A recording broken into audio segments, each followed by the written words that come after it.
It's easy to take lighting for granted, but actually what they do is they really paint the picture. We set it up, we have the composition, all these things are figured out, but if you wouldn't have proper lighting, the images wouldn't look nice. Once we've got everything assembled in the scene, it will be pitch black by default. So now we need to do lighting as you would in real life by placing light sources, and that's basically in most cases putting the sun in the sky. We have to use a lot of natural lighting. It's mostly sun and weather conditions that you can use to support your story with. When it's a nice day and Zorg is out flying, it's a blue sky, the sun is shining. And when he gets his golden stars, the beautiful sunset. When we have the fight between Zorg and Gadabout, it's more overcast and a bit gloomy.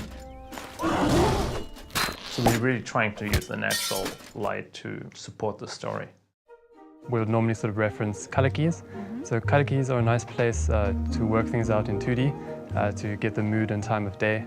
And we would try and work very closely towards those. We'll normally have a briefing session with the directors, and from there we'll try and iron out what our game plan is for the sequence. So Pearl's doctor montage really takes place over almost about a year. I would say we wanted to create a sense of time passing. So each little segment is lit differently, and the lighting team could be really creative with that. In that sequence specifically, we're jumping through sort of multiple times of day, which is quite a nice one to reference because we need to hit, different times of day, different moods, and the focus of each shot is different. We'll try and, throw in light sources for the windows. So we've got the sunlight streaming through a window, and some skylight coming through the other one. And we'll try and, in lighting, sort of get as much of that light onto the characters and what they're doing as possible, because that's where you want the audience to look. And once the directors are happy with it and we're happy with it, we will render out that final image and deliver that to comp.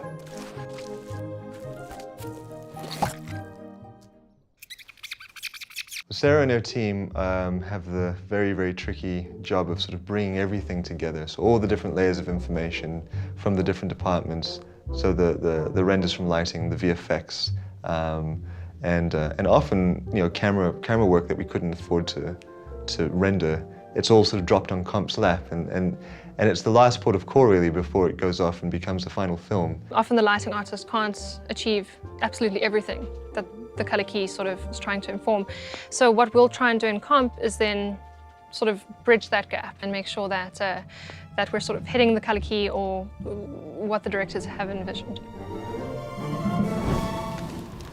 When Madame Dragon's blowing a giant, fireball, incinerating the little dummy knight, that it feels like both she, the fire, and the dummy knight all live in the same space.